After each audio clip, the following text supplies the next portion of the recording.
The Messerschmitt Me 262 is a fighter aircraft and fighter bomber that was designed and produced by the German aircraft manufacturer Messerschmitt.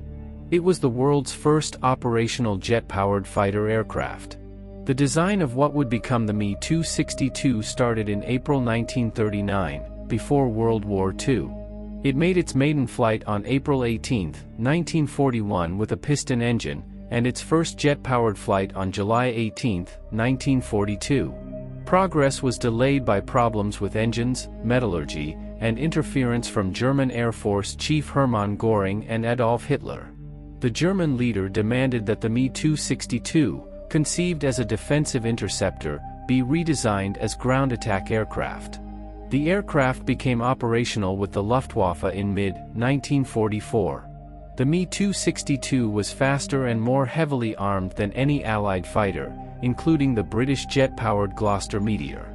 The Allies countered by attacking the aircraft on the ground and during takeoff and landing.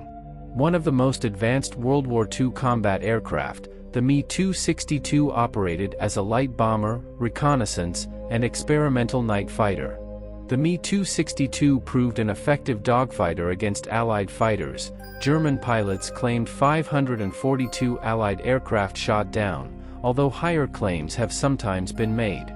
The aircraft had reliability problems because of strategic materials shortages and design compromises with its Junkers Jumo 004 axial flow turbojet engines. Late war Allied attacks on fuel supplies also reduced the aircraft's effectiveness. Armament production within Germany was focused on more easily manufactured aircraft. Ultimately, the Me 262 had little effect on the war because of its late introduction and the small numbers that entered service. About 1,400 planes were produced, however, less than 100 Me 262s were in a combat-ready condition at any one time. According to sources, they destroyed from 300 to 450 enemy planes, with the Allies destroying about 100 Me 262s in the air. While Germany was bombed intensively, production of the Me 262 was dispersed into low-profile production facilities, sometimes little more than clearings in the forests of Germany and occupied countries. Large, heavily protected underground factories were constructed, as with the partly buried complex for jet engine production, to take up production of the Me 262, safe from bomb attacks. Weingut 1 or Vineyard 1 was the codename for a construction project, begun in 1944, to create an underground factory complex in Upper Bavaria in Germany. Plans for the bunker called for a massive reinforced concrete barrel vault composed of 12 arch sections under which Messerschmitt Me 262 jet engines would be manufactured in a 9-story factory. Upon completion, these were to be sent to a similar installation, where the final assembly of the aircraft was to take place. This network of underground factories was intended to ensure the production of the Me 262 at a time when the Allies had already gained control of the German airspace. Despite it being increasingly clear to the organizers of the project that it would never be finished in time to make a difference in the war, the construction of Vineyard 1 was approved on a 6-month timeline. Of a total of 10,000 workers who worked on the project, 8,500 were forced laborers and inmates of a nearby concentration camp. Of these, more than 3,000 died of overwork, underfeeding, and SS brutality. By the war's end, only 7 of the planned total of 12 bunker sections had been built, and construction of the factory itself had not begun. In early 1944, the Allied air war began to focus primarily upon the destruction of the Luftwaffe in preparation for the invasion of Normandy. Plans for the so-called Big Week, which was intended to permanently smash the German capacity to produce fighter aircraft through targeted airstrikes on final assembly factories, were already underway in 1943.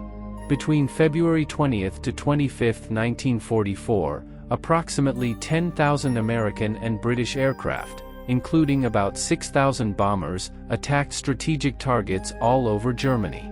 Following these attacks, which seriously damaged German aircraft production, the production quota fell drastically. In response, the fighter staff was founded in March 1944 in Germany with the task of ensuring the preservation and growth of fighter aircraft production. Their plan to protect the aircraft industry, especially the manufacture of the jet-powered Messerschmitt Me 262, entailed the relocation of assembly plants into underground bunkers. They included 6 locations in which partially underground bunkers were to be built, and at first called for the bunkers.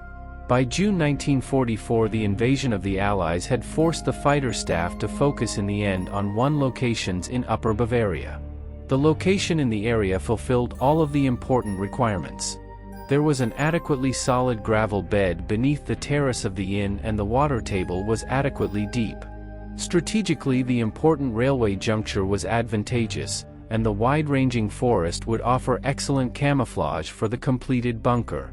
The cost of the project has been estimated at almost 26 million Reichsmarks, the equivalent to 105 million euros.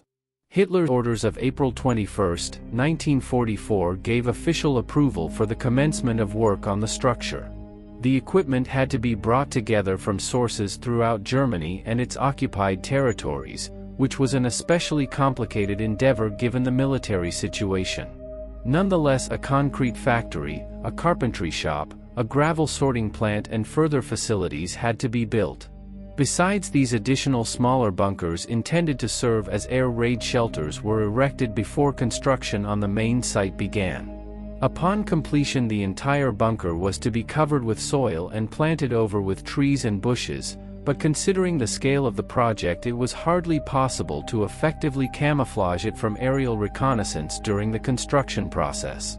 Efforts to that effect were therefore not especially thorough. The actual work on Vineyard 1 began in July 1944. According to plans, the bunker would be made up of 12 arches stretching east to west in a barrel vault 400 meters long and 85 meters wide. The arches would have an internal height of 32 meters, of which 20 meters was under the ground level. Their thickness reached 3 meters, and would have eventually reached 5 meters through a further concrete pour. As each arch was completed, the gravel beneath it was dug out and dumped through the gates of the extraction tunnel into waiting mine carts, which would then be taken away. When the tunnel had been completely uncovered, it would be disassembled and backhoes would continue the excavation to a depth of 20 meters. Starting from the east, 1 arch after another was erected in this way. 8 floors were to be erected beneath the arches, but this was only begun with the first arch. Indeed, the site was hard to miss, and the USAF took several aerial photos of it in February 1945. The site was discovered upon examination of the photos, as an overhead view of main bunker drawn in March 1945. By the end of April 1945, only 7 of the projected 12 arches were completed. In the last months of the war, it was no longer possible to obtain the necessary materials and workers in order to stay on schedule. When the 47th Tank Battalion of the U.S. 14th Armored Division reached Mulhdorf in the early days of May 1945, the construction area and all related facilities were placed under U.S. military administration. The company was allowed to dismantle and remove its construction equipment, and the German railway took up the tracks that led to the complex. Next, the Army decided to use the grounds as a bomb test site in order to determine the effectiveness of the bunker. In the summer of 1947, the command for the demolition was issued. 125 tons of TNT were used for the demolition, which destroyed 6 of the 7 completed arches and damaged the 7th. Today, the local Catholic Education Center administers occasional tours of the bunker grounds and the former concentration camp. I hope you enjoyed this episode, and to make sure you don't miss my future work, please make sure you are subscribed to my channel and press the bell notification button. Thank you, and see you in the next video.